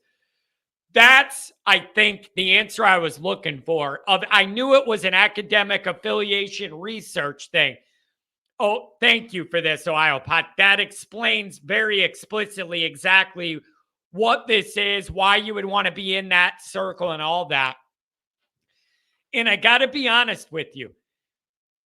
Now that I see this detailed of an answer and explanation of what that membership means, man, that sounds like you're getting primed to make a move.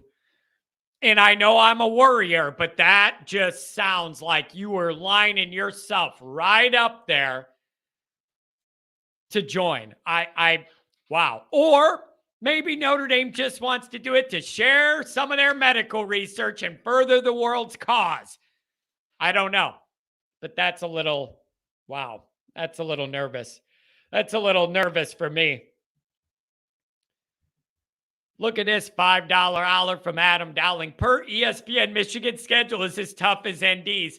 Have a good show. I got to run to a family camping trip. Thanks, Adam. Safe travels, by the way. You guys have fun. Tell your wife I said we got to meet at the Lighthouse over the Indiana-Illinois border. We're right on that lake. We're going to do that. I'll meet you at the Lighthouse. We'll have a couple cold ones, chew on a steak. I think we need to do that, Adam. I call it BSPN for a reason, you guys. There is no world in which Michigan schedule should be on any list for scheduling other than what are some of the biggest jokes in the nation. Then they would be on that list. So I believe that. Oh, man, that's unbelievable. Newt Rockney says Clemson's headed to the SEC with Florida State. I thought that would be the most natural fit, right? Of them wanting to stay in that region, and they're a big name in that conference, I guess. I don't know. We'll see. We will see. Yeah, hit the like button, hit the subscribe button. I appreciate all of that. I really do. Mark with glasses, 9-4 last year, and there were 2 games that could have been losses, so same old shit year one. It was just a rocky year in a lot of ways. And here's the other thing, man. Sometimes I bring things up, and it isn't meant to be excuse making, but it's explaining some of why the challenges occurred. And sometimes people just think, like, that's an excuse. That's just an excuse. But an excuse can be an actual practical reality. Like, here's the biggest example. How could you expect the same results of Notre Dame last year record-wise with the quarterback going down week 2? Like, is that realistic? Are we being realistic that you have your starting quarterback that you built everything to run? He goes down first half game 2. You're not being realistic if you don't admit to yourself, this sucks. We're in a really bad spot. And everything that happens with this offense from that point on has to have an asterisk next to it that says, didn't have our guy, didn't have our main guy. It's not an excuse to lose to Stanford, but it is a reality to say, do I think we'd probably play better against Stanford with Buckner running around than what Pine was able to do? Probably. And so it's not an excuse, but it's a reality. Once the quarterback goes down, the rest of your year is pretty much screwed, you guys. All your big picture stuff is screwed. The output you were going to get out of the offense, hope to see screwed. You just hope you can win one game to the next, scraping by at that point. Maybe not for everybody, but for us it was because of who our backup was and how short he is. All of that. So it's really tough. I'm not trying to excuse make, but there are some tough realities last year that made it harder than it had to be. And when you say the most important individual position in sports is quarterback, and I don't think that's up for debate, and then you lose yours in a game and a half, the rest of your year's going to be tough. Then you also add in all the other areas that Freeman inherited that weren't recruited and developed appropriately and had good depth. Then you add in all the human realities of Freeman trying to learn to be a head coach and do all that year one at Notre Dame and all those responsibilities. When you add all that together, last year was a grind, man. A struggle bus. Just a grind. You never felt comfortable last year. Everything was just on edge. There was no, the way the health went and the way it was going, you were just holding on for dear life, being like, just win some games. It was not a good deal, man. Brutal first year for Marcus Freeman. The circumstances couldn't be tougher. The first year of a 2-year stretch of some of the toughest schedules I've seen Notre Dame have in a long time. All the first year stuff you got to learn, and then losing to your quarterback. Rough first year. It's just brutal. ESPN, I've been Michigan schedule. Oh yeah, baby.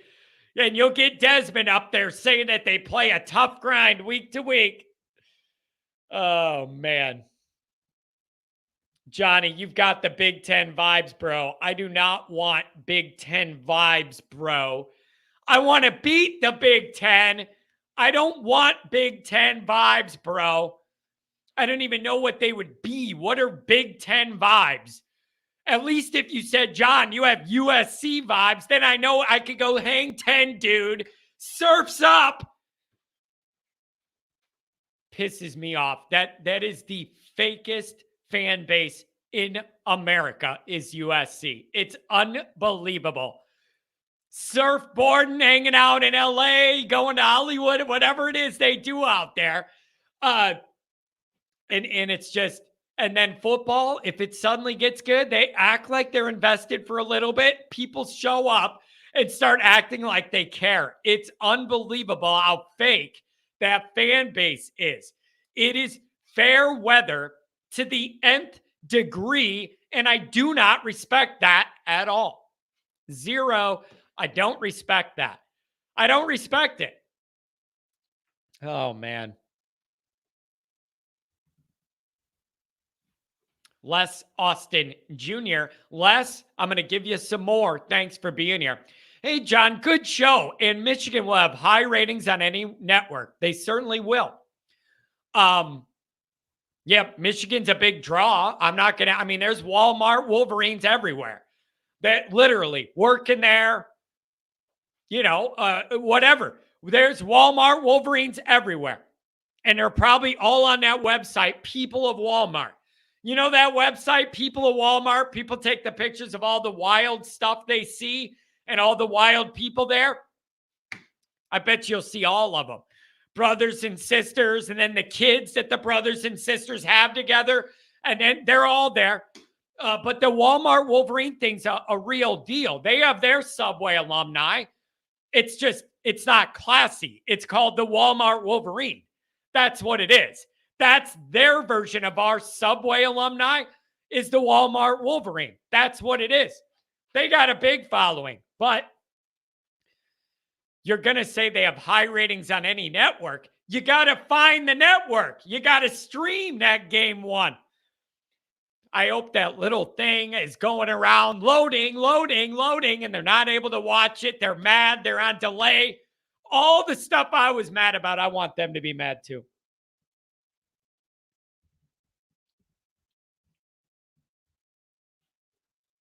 Zona Tucson 93, the Ohio podcast. I keep hearing it, but we'll see. We need to get out of the Pac-12, so I would take the Big 12 in a heartbeat. Isn't that the most natural fit? Like geographically and for other reasons, you're already kind of on the West Coast. Like I think that Big 12 move makes sense if that Pac-12 really does cave or fall in or whatever it's going to do. I don't know anymore.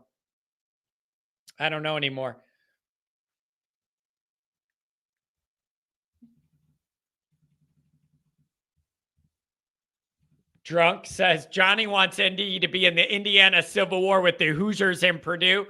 Not every year, but I think it's healthy to having Indiana and Purdue on the schedule when we are in Indiana makes sense to me. There's a little bit of juice there. Home and home, I like that, especially Purdue. We have a good history with Purdue.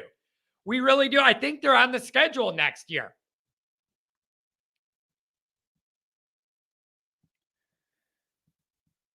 What else do we got, Chief? Dude, you guys are talking about this snake. I don't like it, man. Give me a break. Peyton says we had a snake for 11 years. Bro, no way, bro. I ain't doing that.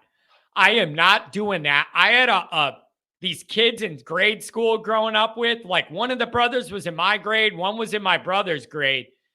And I remember they're like, oh, you're going to have a sleepover. You're going to go over there and watch Ninja Turtles and sleep over or whatever.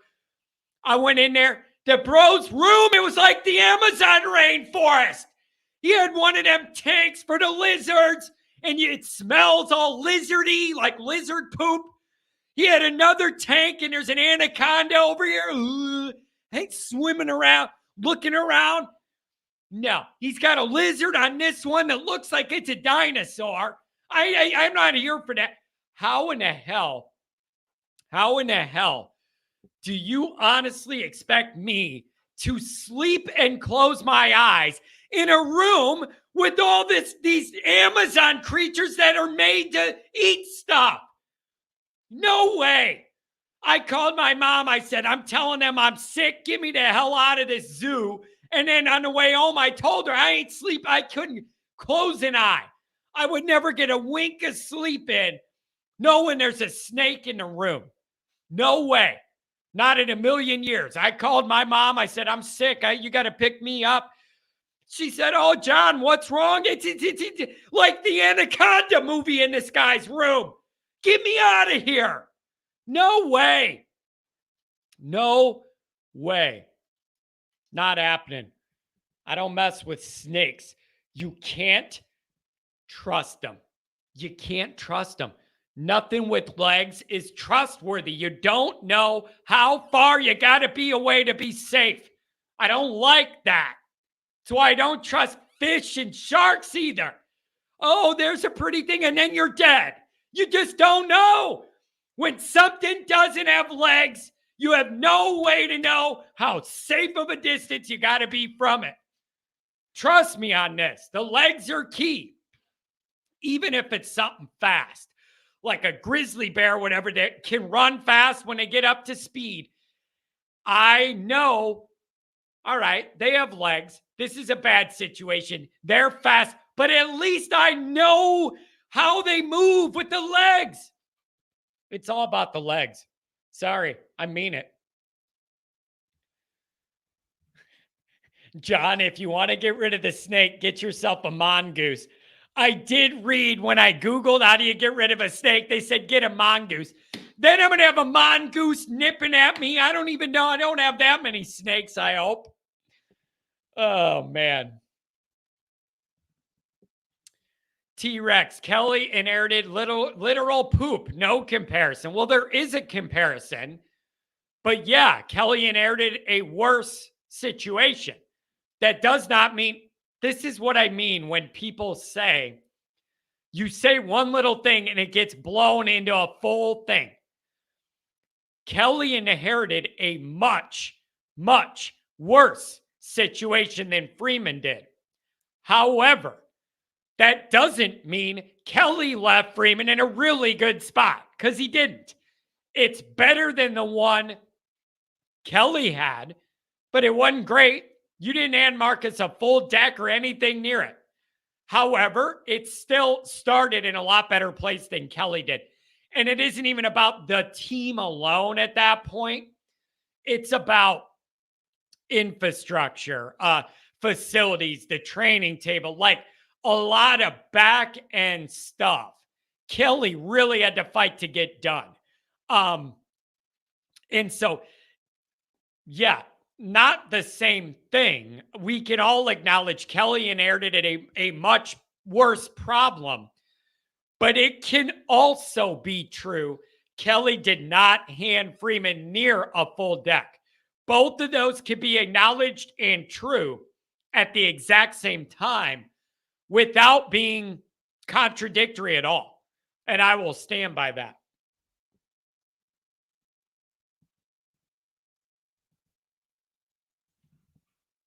Huffer Billy says, I think Marcus knows he needs to get it done this year. That is why you wanted Hartman. I think so. Hold on, let me get to this. I think you're right.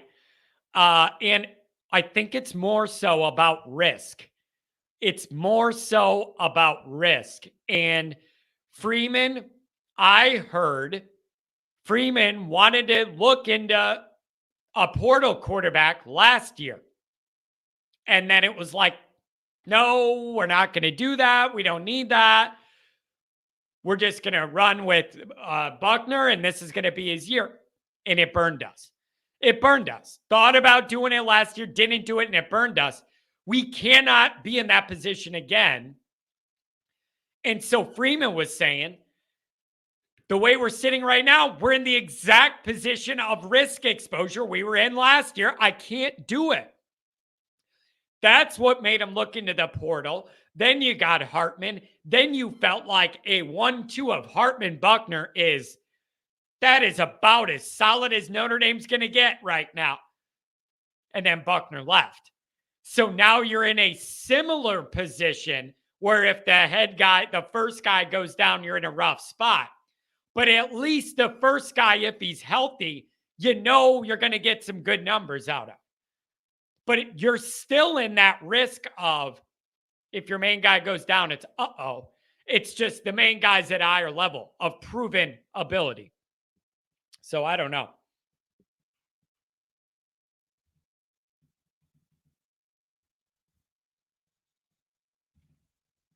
Freeman factor, things had changed.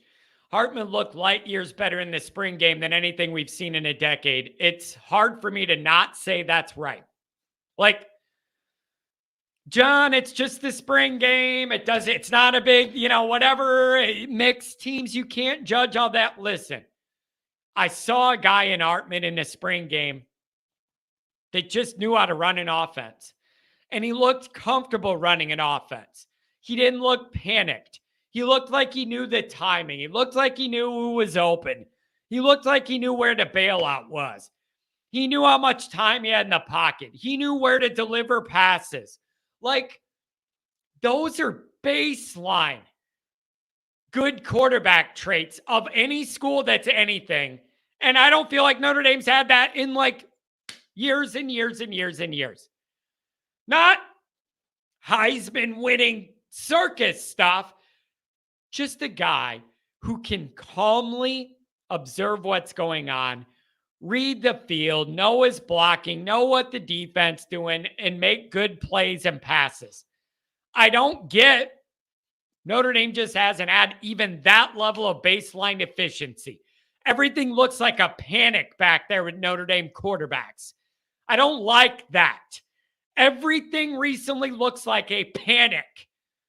This guy can calm it all down, and the offense is going to be way better because of it. Way better.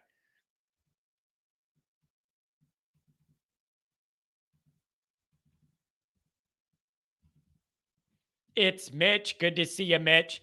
John, good morning.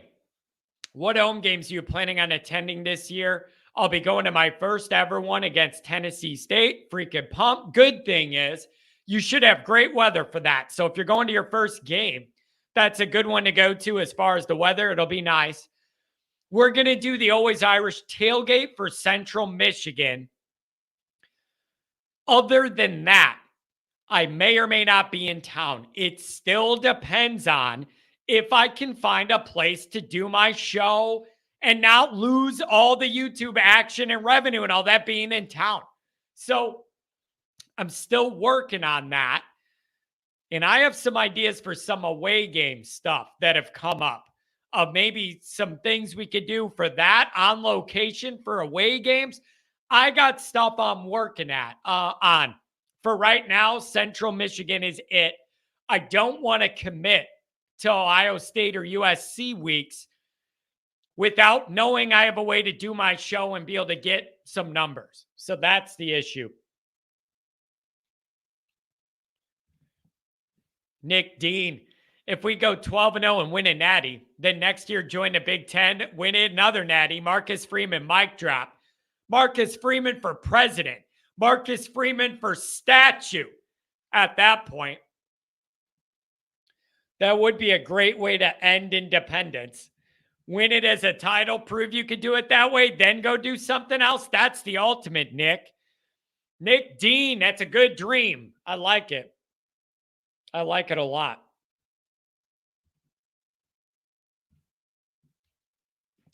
Jason says, Hartman will force defenses to take a guy out of the box, and the Estime Express gets a ton of miles this year. Hartman shreds defenses when they come up to stop the run.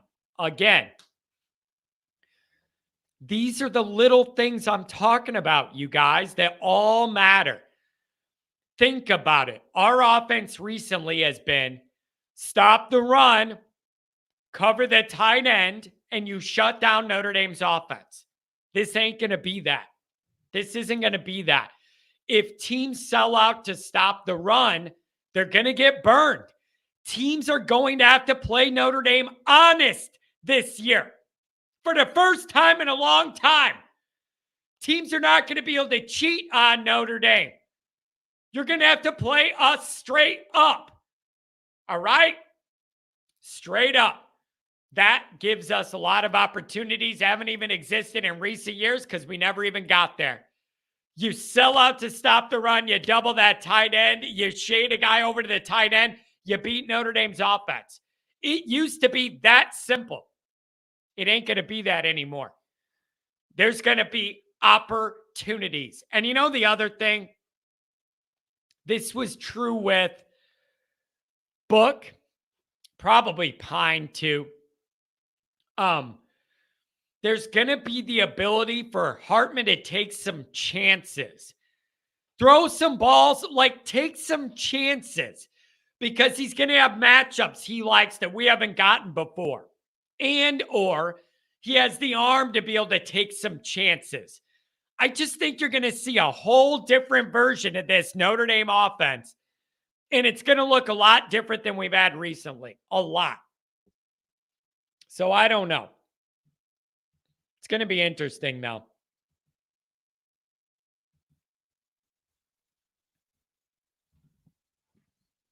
I can't help but think that after this year, having Hartman, we could go back to where have eyes on him and we could get one of the younger quarterbacks ready to shine. Listen, the biggest question of all this is, you know what this is going to look like this year?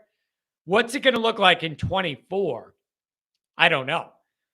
You're going to have, we've went over this before. You're going to have Minchie coming off a redshirt year. Where's his development at? You're going to have Carr coming in as a highly thought of straight up redshirt, true freshman. What do you do then? That's what I want to know. Are any one of those young guys, they're going to feel confident enough running with them? Or are you going to go to the portal again to build out another year of leeway? I don't know. At some point, I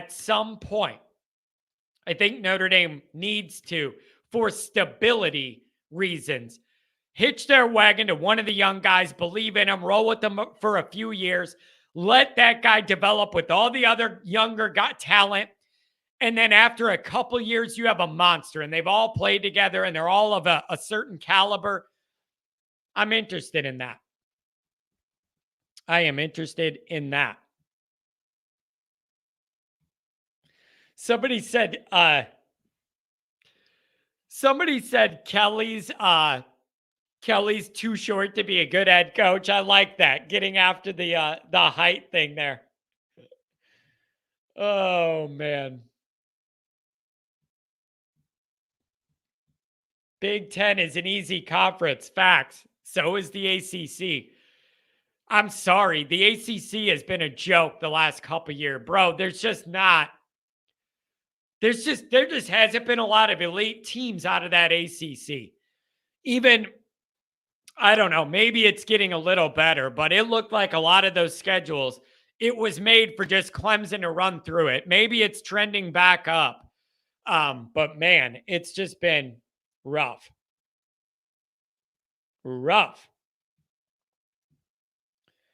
I love your conspiracies. I don't have conspiracies.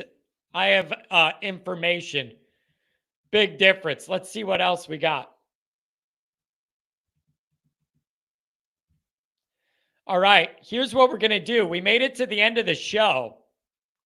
If people want, I'll try and set up the call-in thing if one person wants to call or somebody wants to hit me up just to see if I could do it. I don't know if I could get it to work or not. I don't know what's wrong. Same problem I had on St. Patrick's Day where it was playing music and all this stuff. We'll see.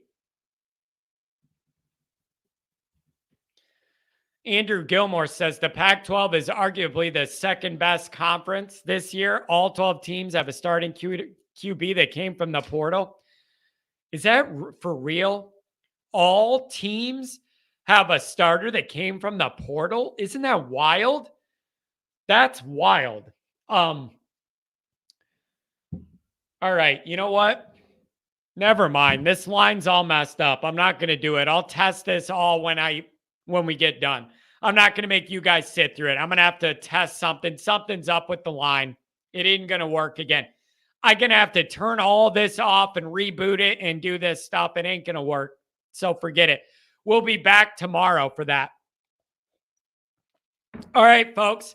That's going to be it. Thanks to everybody for being here. All the chats, all the donations. A lot of me talking today for 2 hours with the phone lines. I'll get them. I'll work on it the rest of the day. So tomorrow night, we'll be good to go on the call-in show, 8 o'clock Central. And then we'll do the Always Irish announcement as well. And we'll let you know what I got cooking for this coming up. Thank you, everybody. Make sure you give it a thumbs up. Hit subscribe if you haven't yet. Again, apologize for the phone line. I'll work on it the rest of the day. Save those calls for tomorrow night, and we'll have a good one. Thanks for being here, everybody. See ya.